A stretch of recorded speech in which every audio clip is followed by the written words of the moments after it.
বন্ধুরা, আজকে সকালে কিচেন থেকেই আমার ব্লগটা শুরু করলাম।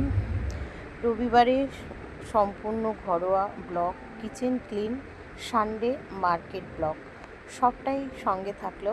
আশা করছি ব্লগটা আপনাদের নিশ্চয়ই ভালো লাগবে, তো সঙ্গে থাকো।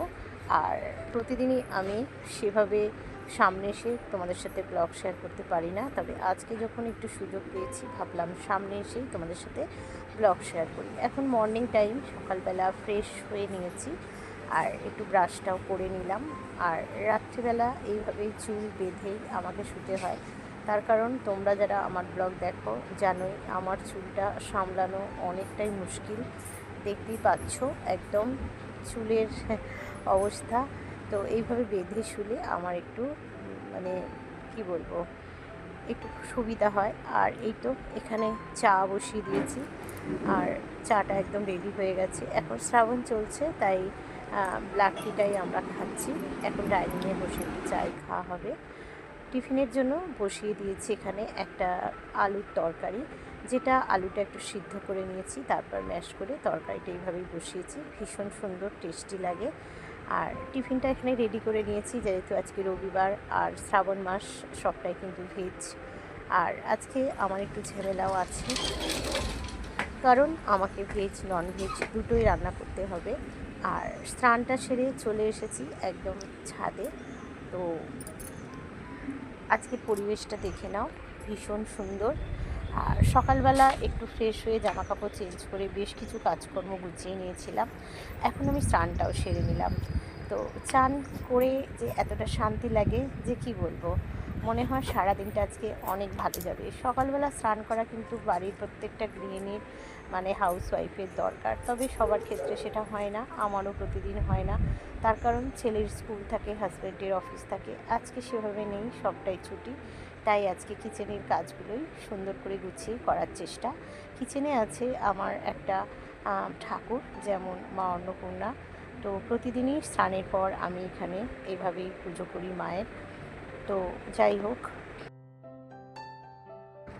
এদিকে কাজকর্ম করতে করতে এখানে তোমাদের দাদাভাই দেখো সমস্ত বাজার করে নিয়ে চলে এসেছে। তো ব্লগটা একটু উল্টো রকমভাবে শ্যুট করা হয়ে গেছে, তোমরা একটু মানিয়ে গুছিয়ে নিও। সমস্ত এখানে দেখো ঢেলে ফেলেছি, আর এক এক করে এগুলো সমস্ত গুছিয়ে রাখতে হবে। তো মার্কেটের সমস্ত জিনিস মনে হয় তুলেই নিয়ে চলে এসেছে, তো সবটাই ঢেলে তোমাদের সাথে শেয়ার করব বলে এভাবে রেখেছি। আর আজকে আমি সবার আগে ভেজ রান্নাটাই করব। তো এখানে ফুলকপি দিয়ে একটা আমি রেসিপি বানাবো। সবার আগে তোমাদের দাদাভাইয়ের জন্য রান্নাটা আমি করে নেব, তারপর ছেলের জন্য আমার জন্য একটা রেসিপি বানাবো, সবটাই তোমাদের সাথে শেয়ার করব। ভীষণ সমস্যা এই ভেজ আর নন ভেজ রান্না করতে, যে করে সেই বোঝে। এখানে একটু ভাজাও আমি করব। তো এখানে দেখো ফোড়নে আমি জিরে, তেজপাতা, শুকনো লঙ্কা, টমেটো, আদা বাটা সব দিয়ে মশলাটা সুন্দর করে কষিয়ে নিয়েছি। আর এই ফুলকপির রেসিপিটাই বানাচ্ছি, তবে নামাবার আগে অবশ্যই কিন্তু একটু ঘি আর গরম মশলা দিতে হবে। আর এখানে এই ফ্রাইটাও আমি করে নিচ্ছি। আর সাথে সাথে এসে গেছে বেশ কিছু মুদিখানা, মানে মার্কেটের। যেহেতু সারা সপ্তাহ কোনো রকমভাবে আমি তো কোথাও বাইরে বেরাই না, তোমাদের দাদাভাই কিন্তু সব কিছু মার্কেট করে আনে। আর এই সমস্ত গুছিয়ে গাছিয়ে তুলতে হবে। বুঝতেই পারছো রবিবার মানে শুধু আমার নয়, প্রত্যেকটা বাড়িতেই কিন্তু এরকম সমস্যা। একসাথে বাজার, দোকান, তার সাথে রান্না, বাড়ির হাউস ওয়াইফের অনেকটাই চাপ হয়ে যায়। তাই তোমাদের সাথে শেয়ার করি যেহেতু, তাই তোমাদের সাথে আমি শেয়ার করছি। আর দেখতেই পাচ্ছ তোমাদের দাদাভাই কিন্তু হেল্প করতে বসে গেছে। আর তোমরাই বলো, এইরকম একটা মনের মানুষ থাকলে আর কি চাই, তাই না? জীবনের সবথেকে বড় পাওয়া এটাই, যে মনের মানুষটা এভাবে যদি পাশে থাকে। হ্যাঁ, উনি ভীষণই ভালো, আমাকে হেল্প করে, তবে প্রতিদিন পারে না, যেদিন সময় পায় সেদিনই কিন্তু হেল্প করে।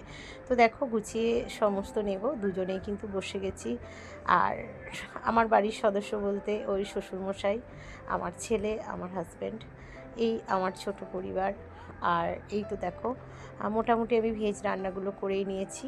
তো যেহেতু সবটাই ভেজ, তাই ডাইনিং টেবিলে না রেখে আমি সবটাই নিচে রেখেছি।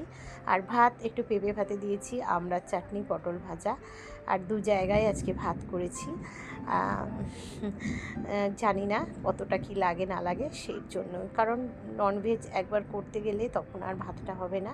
আর এই যে ফুলকপির তরকারি, তো এই ভেজগুলো রান্না করেছি, সমস্ত নিচে রেখেছি নিরামিষই, তোমাদের সাথে একটু শেয়ার করে দিলাম। এরপর ছেলের আর আমার জন্য রান্নাটা করতে হবে। আমি সেভাবে শ্রাবণটা মানি না, তবে সোমবারটা হয়তো একটু আধটু করি। আর এই তো দেখো, জানো তো ছেলেরাই বেশি শিব ভক্ত হয়, তাই না? আর এইখানে এখন ছেলের আর আমার জন্য চিকেন বানাবো। পরিমাণ মতো পেঁয়াজ টমেটো দিয়ে একটু ফ্রাই করে নিচ্ছি। আর এই তো চিকেনটা কিন্তু হয়েই গেছে। ছোট্ট একটা ব্লগ তোমাদের সাথে শেয়ার করলাম, কেমন লাগলো অবশ্যই জানিও। দেখা হচ্ছে নেক্সট ব্লগে।